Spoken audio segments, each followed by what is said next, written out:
నమో బుద్ధాయ. జై భీమ్, జై భారత్, జై సంవిధాన్. మిత్రులారా, ముందుగా తథాగత భగవాన్ బుద్ధునికి, బోధిసత్వ డాక్టర్ బాబాసాహెబ్ అంబేద్కర్కు ప్రణామాలు తెలియజేస్తున్నాను.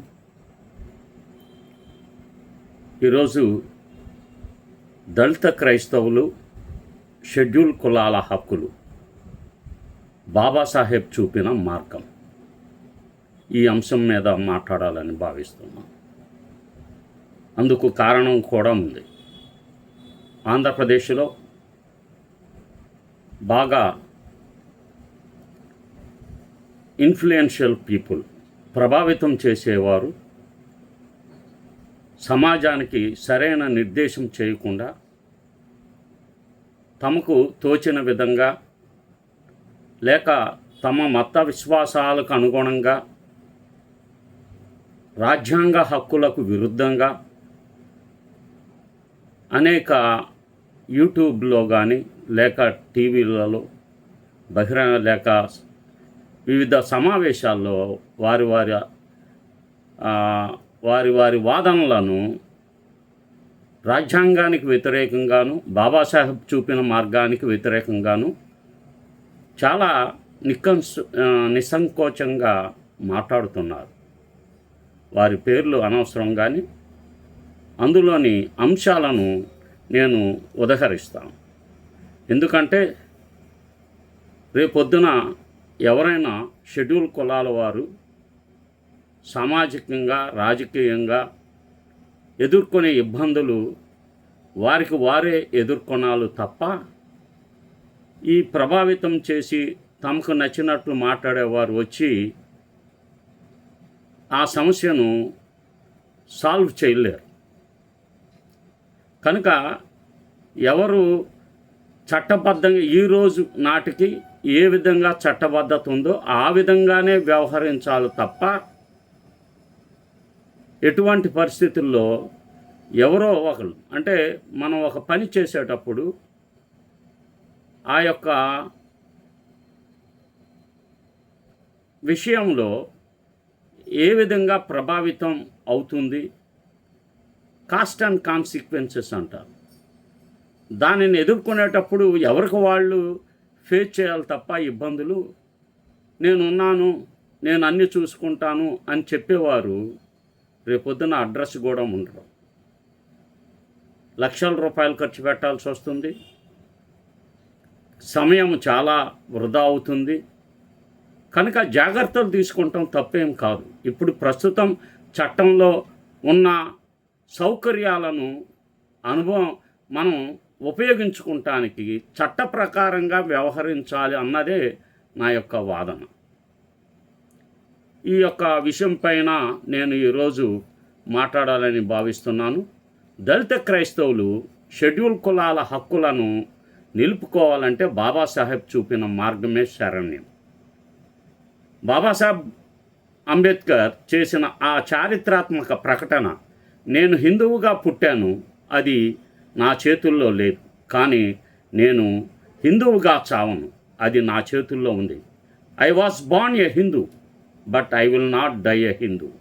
అక్టోబర్ 13, 1935 నాసిక్ జిల్లాలోని యోలాలో జరిగిన డిప్రెస్డ్ క్లాసెస్ కాన్ఫరెన్స్లో హిందూ మతంలో అంటరానితనం, కుల వివక్షతను తీవ్రంగా వ్యతిరేకిస్తున్నట్లు, ఈ వ్యవస్థలో సమానత్వం, ఆత్మగౌరవం లభించదని గ్రహించి ఆయన ఈ నిర్ణయాన్ని తీసుకున్నారు.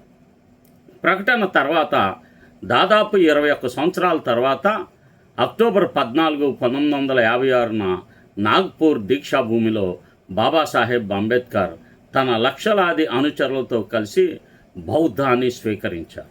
మతం మనిషి కోసం, మనిషి మతం కోసం కాదు, మతం మనిషి కోసం, మనిషి మతం కోసం కాదు అని ఆయన నమ్మేవారు. భారత రాజ్యాంగం మనకు సమానత్వం, సామాజిక న్యాయం అందించింది. కానీ 1950 ప్రెసిడెన్షియల్ ఆర్డర్ పేరా 3 కారణంగా దళిత క్రైస్తవులు ఈ హక్కులు కోల్పోతున్నారు. కోర్టు తీర్పులు దళిత క్రైస్తవులకు ఎలా నష్టం చేశాయి? సుప్రీంకోర్టు మరియు హైకోర్టులు ఈ అంశంపై పలుసార్లు తీర్పులు ఏ విధంగా ఇచ్చాయి?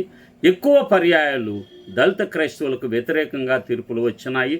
దళిత క్రైస్తవులు షెడ్యూల్ కులాల హక్కులకు న్యాయ వ్యవస్థ ఎటువైపు నిలబడిందో తెలుసుకోవాలి. సుప్రీంకోర్టు కీలక తీర్పులను మనం అర్థం చేసుకుంటే, ఒక case Soosai versus union of India 1985 citation, 1986 AR 733. వివరాలు: ఆది ద్రవిడ ఎస్సీ కులం నుండి క్రైస్తవుడైన సూసై తన పూర్వ ఎస్సీ హక్కులను కోరాడు. కోర్టు తిరస్కరించింది. మత మార్పిడి తర్వాత కుల వివక్షత సాగుతుందని సరైన గణాంక వివరాలు లేకపోవడంతో ఎస్సీ హోదా ఇవ్వలేమని తీర్పు ఇచ్చింది. ఇది ఈ అంశంపై మైలురాయి తీర్పు. రెండవది C M Arumugam versus S Rajagopal. ఇది మత మార్పిడి తర్వాత ఎస్సీ హోదా కొనసాగాలంటే తీవ్రమైన సామాజిక ఆర్థిక వివక్షతకు ఆధారాలు చూపాలని పరిమితి విధించింది. కనుక మత మార్పిడి చేసిన వారిపై పడేటట్లు అది చేసింది ఆ భారం. State of Kerala versus Chandramohanan. వివరాల్లోకి వెళ్తే, ఎస్సీ సందర్భంలో కుల హిందూ సామాజిక అణచివేతకు సంబంధించినదని పునరుద్ఘాటించింది. క్రైస్తవ మార్పిడి తర్వాత ఎస్సీ హక్కులు సులభంగా కొనసాగవు అనే దృక్పథానికి మద్దతు ఇస్తూ ఆ కేసులో తీర్పు ఇచ్చింది. నాలుగవ కేసు కేపీ మనో వర్సెస్ చైర్మన్ స్క్రూటినీ కమిటీ. 2015లో క్రైస్తవుడైన వ్యక్తి పునః హిందూ మతాన్ని గర్వాపసి చేస్తే మాత్రమే ఎస్సీ స్టేటస్ తిరిగి సాధ్యమవుతుంది. ఇది కూడా మత మార్పిడి చేసిన తర్వాత ఎస్సీ హోదా కోల్పోతారని ధృవీకరిస్తుంది. ఐదవ case లేటెస్ట్ది, Chintada Anand versus state of Andhra Pradesh. 2026 criminal appeal number 1880 2026లో Madiga కులాన్ని నుంచి క్రైస్తవ పాస్టర్ అయిన Anand SC ST atrocity act నుంచి ద్వారా రక్షణ కోరాడు. సుప్రీంకోర్టు జస్టిస్ ప్రశాంత్ కుమార్ మిశ్రా మరియు మన్మోహన్ తీర్పు ఏ విధంగా ఉందంటే, క్రైస్తవ మతం స్వీకరించిన వారు ఎస్సీ హోదా తక్షణం మరియు పూర్తిగా కోల్పోతారు. చర్చికి వెళ్ళడం, పాస్టర్గా పనిచేయడం, ప్రొఫెసింగ్ క్రిస్టియానిటీ అంటే తెలుగులో క్రైస్తవ మతాన్ని విశ్వసిస్తున్నామని చెప్పుకోవడం, లేదా తాము క్రైస్తవులమని బహిరంగంగా ప్రకటించుకోవడం అని అర్థం. ఇదే మాట సుప్రీంకోర్టు చెప్పింది. దీనిని బట్టి రక్షణ లభించదు, ఎస్సీ హోదా రాదు. ఇది 2026లోని తాజా తీర్పు. అలాగే కర్ణాటక, హైదరాబాద్ హైకోర్టులు కూడా ఇలాంటి తీర్పులు ఇచ్చాయి. క్రైస్తవ మతం స్వీకరించిన వారు ఎస్సీ హక్కులు కోల్పోతారని తెలుపుతున్నారు.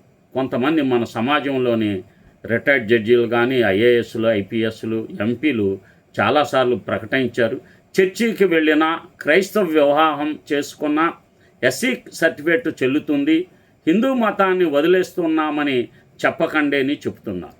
ఇవి కోర్టు తీర్పులకు వ్యతిరేకం మరియు దళితులను భ్రమలో పడేస్తున్నాయి.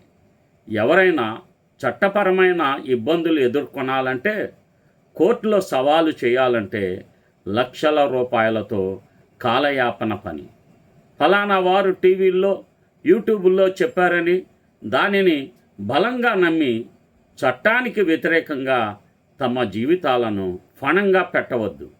కానీ తప్పనిసరిగా ప్రెసిడెన్షియల్ ఆర్డర్ను మార్చడానికి, రాజ్యాంగ సవరణ చేయడానికి రావులపాలెంలో జరిగిన క్రైస్తవుల ఆందోళన వంటి ప్రదర్శనలను, భారీ ర్యాలీను, భారీ నిరసనను తెలంగాణ, ఆంధ్రప్రదేశ్ రాష్ట్రాల్లో కూడా ముమ్మరం చెయ్యాలి. ఆ సవరణ జరిగే వరకు ప్రస్తుతం చట్టబద్ధంగా ఏ విధంగా వ్యవహరించాలో ఆ విధంగానే దళితులు అవలంబించాలి. దీనికి మరొక ప్రమేయం మరొక మార్గం లేదు. ముఖ్యంగా వివాహ విషయంలో తగు జాగ్రత్త వహించండి. బౌద్ధ ధమ్మ స్వీకరణ బాబాసాహెబ్ మార్గం. 1956లో బాబాసాహెబ్ లక్షలాది దళితులతో బౌద్ధ మతం స్వీకరించారు. బౌద్ధ మార్పిడి చేసుకుంటే ఎస్సీ హోదా కొనసాగుతుందని 1990 సవరణ కారణంగా మనం చెప్పుకోవచ్చు. కుల వ్యవస్థను తిరస్కరించి సమానత్వం, విజ్ఞానం పొందవచ్చు. భారతీయ బౌద్ధ మహాసభ మీకు ఏమని విజ్ఞప్తి చేస్తుందంటే, న్యాయ వ్యవస్థ స్పష్టంగా చెప్తుంది, క్రైస్తవ మత మార్పిడి మీ హక్కులను కోల్పోయేలా చేస్తుంది. వివిధ సివిల్ సర్వెంట్, రాజకీయాల్లో ఉన్న నాయకులు, బహుజన పార్టీలు నిర్మించుకున్న వారి ప్రకటనలు మనల్ని గొర్రెల్లాగా మత మార్పిడి వైపు నడిపిస్తున్నాయి. బుద్ధిని ఉపయోగించండి. బాబాసాహెబ్ చూపిన మార్గాన్ని, బౌద్ధాన్ని స్వీకరించండి. ఎస్సీ హోదా నిలబెట్టుకొని కుల బంధనాల నుంచి విముక్తి పొందండి. భారతీయ బౌద్ధ మహాసభ ద్వారా ఏకమై పోరాడదాం. ఇలాంటి ప్రకటనలు తప్పుడు సంకేతాన్ని ఇస్తున్నాయి, సందేశాన్ని ఇస్తున్నాయి, కోర్టు తీర్పులకు వ్యతిరేకంగా ఉన్నాయి. ఇవి దళితులను భ్రమల్లో పడేస్తాయి. ఈ ప్రకటనల వల్ల సమాజానికి జరుగుతున్న నష్టం, దళితులు క్రైస్తవ మతం వైపు మొగ్గుతున్నారు. కానీ తర్వాత కేసులు వచ్చినప్పుడు సర్టిఫికేట్ రద్దు, ఉద్యోగాలు కోల్పోతున్నారు. బౌద్ధ మార్పిడి వైపు వెళ్లకుండా అడ్డుగోడగా వీరందరూ నిలుస్తున్నారు. దళిత ఐక్యత బలహీనపడుతుంది. రాజ్యాంగబద్ధమైన హక్కుల కోసం పోరాటం ఆలస్యం అవుతుంది. కుల వ్యవస్థను పూర్తిగా తిరస్కరించడానికి, సమానత్వం, విజ్ఞానం, కరుణ ఆధారంగా జీవించడానికి బౌద్ధాన్ని స్వీకరించడం వలన ప్రయోజనాలు ఉన్నాయి. ఎస్సీ హోదా, రిజర్వేషన్లు, అట్రాసిటీ యాక్ట్ రక్షణ కొనసాగుతాయి. కుల బంధనాల నుంచి విముక్తి కలుగుతుంది. బాబాసాహెబ్ చూపిన మార్గమును అవలంబించండి. బౌద్ధాన్ని స్వీకరించండి. మీ ఎస్సీ హోదా నిలబెట్టుకొని కుల వ్యవస్థ నుంచి విముక్తి పొందండి. భారతీయ బౌద్ధ రాష్ట్ర అధ్యక్షుడిగా మీ అందరికీ నేను ఆహ్వానిస్తున్నాను.